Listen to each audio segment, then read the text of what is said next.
अस्सलाम वालेकुम, sir Khurram Kashan is here.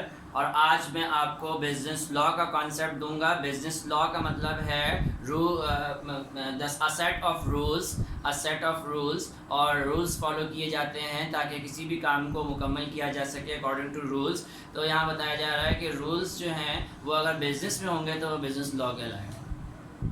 तो बिज़नेस लॉ का one of the most important topic जो है वो कॉन्ट्रैक्ट है। कॉन्ट्रैक्ट जो है वो मैं आज एक्सप्लेन करूंगा कॉन्ट्रैक्ट क्या होता है। इसको हम उर्दू में मुआहदा कहते हैं। कॉन्ट्रैक्ट को डिफाइन करने के लिए पहले मैं आपको बता दूं कि कम से कम दो या दो से ज़्यादा लोगों की रिक्वायरमेंट होती है। यानी इसका मतलब ये हुआ कि अगर फ़र्ज़ करें कि दो या दो से ज़्यादा लोग कॉन्ट्रैक्ट कर रहे हैं तो ही कॉन्ट्रैक्ट अमल में आएगा। यानी एक सिंगल पर्सन कभी भी कॉन्ट्रैक्ट अपने आप से नहीं कर सकता।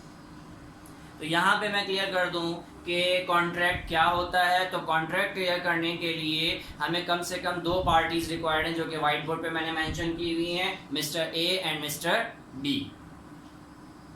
मिस्टर ए जो है वो क्या कर रहे हैं, एक्सचेंज, इन दोनों के दरमियान में एक्सचेंज ऑफ प्रॉमिस हो रहा है। यानी प्रॉमिसेस एक्सचेंज हो रहे हैं किसी पर्टिकुलर एक्टिविटी के लिए, और दोनों ही जो है वो ऑब्लिगेशन फॉर्म कर रहे हैं।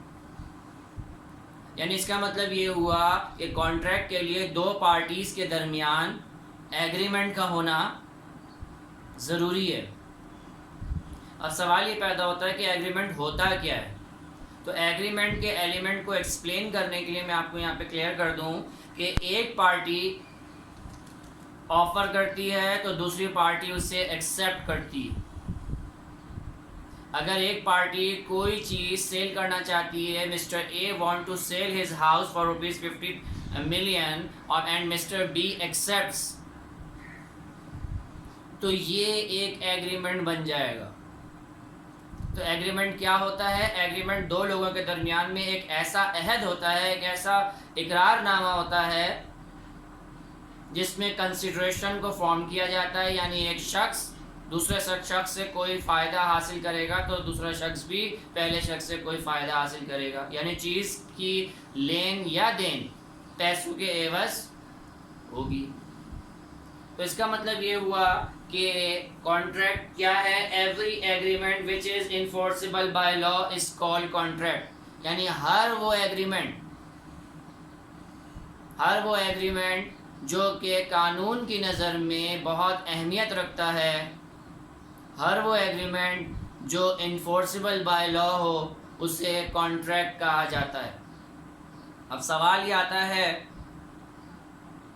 कि वो इन्फोर्सिबिलिटी बाय लॉ क्या होती है। तो कॉन्ट्रैक्ट के कुछ एसेंशियल एलिमेंट्स होते हैं जिसका फुलफिल करना ज़रूरी है कॉन्ट्रैक्ट का क्रिएट करते वक्त। उन एसेंशियल एलिमेंट्स के बारे में, चंद एसेंशियल एलिमेंट्स के बारे में मैं आपको बता दूं। तो पहला एलिमेंट क्या है? एग्रीमेंट, जो मैंने अभी आपको बताया, एक दफ़ा पढ़ देता हूँ। Every promise and every set of promises forming the consideration to each other is called an agreement. Agreement के लिए ज़रूरी है कि ऑफर और एक्सेप्टेंस हो। ऑफर क्या होती है? When one person signifies to another his willingness to do or to obtain from doing anything with a view to obtaining the assent of that another to such act of abstinence, he is said to make an offer। यानी एक शख्स अपनी willingness जाहिर कर रहा है दूसरे शख्स को कि मैं ये काम करना चाहता हूँ और आपसे इस बात की रजामंदी चाहता हूँ। इस तरह की पेशकश या इस तरह की ख्वाहिश को ऑफ़र कहा जाता है। जब एक शख्स ऑफ़र दे देता है तो दूसरा शख्स उसको, जिसको ये ऑफ़र दी जा रही होती है, वो उसे एक्सेप्ट भी करता है। यानी एक्सेप्टेंस क्या होती है?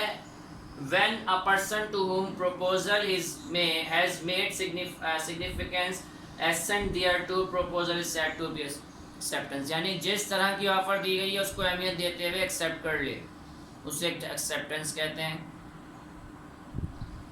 तो इसका मतलब ये हुआ कि agreement is equals to offer plus acceptance. जब ऑफ़र और एक्सेप्टेंस को प्लस कर लिया जाए दो पार्टीज़ के दरमियान में, तो एग्रीमेंट क्रिएट हो जाता है और वही एग्रीमेंट इन्फोर्सिबल बाय लॉ हो तो वही चीज़ किस में कन्वर्ट हो जाती है, कॉन्ट्रैक्ट में।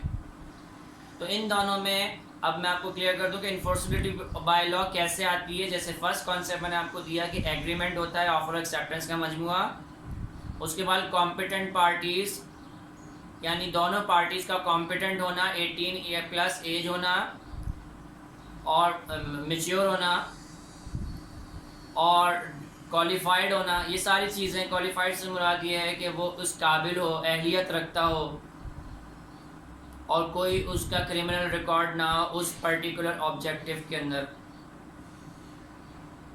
तो वो कॉन्ट्रैक्ट कर सकता है। फ्री कंसर्ट हो, आज़ाद हो, कोई किसी के ऊपर जबर ना कर रहा हो, थ्रेट ना दे रहा हो। इसी तरह कंसिडरेशन हो यानी दोनों के लिए कोई ना कोई फ़ायदे की बात हो, लेन देन की बात। ना सिर्फ ये बल्कि लॉफुल ऑब्जेक्ट हो, जिस चीज़ के बारे में मुआहदा किया जा रहा है, जिस मकसद के तहत किया जा रहा है वो कानूनी हो, सारी नेसेसरी लीगल फॉर्मेलिटीज़ पूरी की जा रही हो। नेसेसरी लीगल फॉर्मेलिटीज से मुराद ये है कि अटेस्टेशन की जा रही हो, रजिस्ट्रेशन कराई जा रही हो और सारी चीज़ें पेपर वर्क हो तो बहुत ज़्यादा बेहतर है। लेकिन रोज़मर्रा के मुआहदे ज़रूरी नहीं कि वो पेपर वर्क हो, लेकिन लॉन्ग ड्यूरेशन के जो मुआहदे होते हैं उसका पेपर वर्क होना ज़रूरी है और दोनों पार्टीज उस पर साइन भी करें। सर्टेनिटी ऑफ मीनिंगफुल हो दोनों के लिए और पॉसिबिलिटी ऑफ परफॉर्मेंस से मुराद ये है कि परफॉर्म होने की भी पॉसिबिलिटी हो। ऐसा ना हो कि बहुत ऐसी बातें हों जो पॉसिबल है ही नहीं दुनिया में। तो या अगर ये एलिमेंट सारे जो मैंने अभी आपके सामने नाम लिए, ये एलिमेंट भी शामिल हो जाते हैं एग्रीमेंट के साथ, तो ये अमल किस में कन्वर्ट हो जाता है, कॉन्ट्रैक्ट में। तो इसीलिए मैंने यहाँ पर एक इक्वेशन बनाई है कि agreement is equals to offer plus acceptance. Agreement हासिल करने के बाद इन्फोर्सिबिलिटी बाय लॉ हो तो कॉन्ट्रैक्ट कंप्लीट होता है।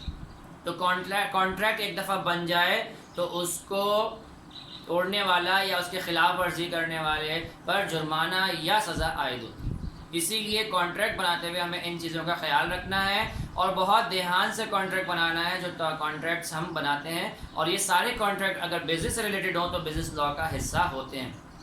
ये कमर्शियल लॉ भी हो सकते हैं और इंडस्ट्रियल लॉ भी हो सकते हैं। तो contract is one of the most important topic from the student point of view, examination point of view.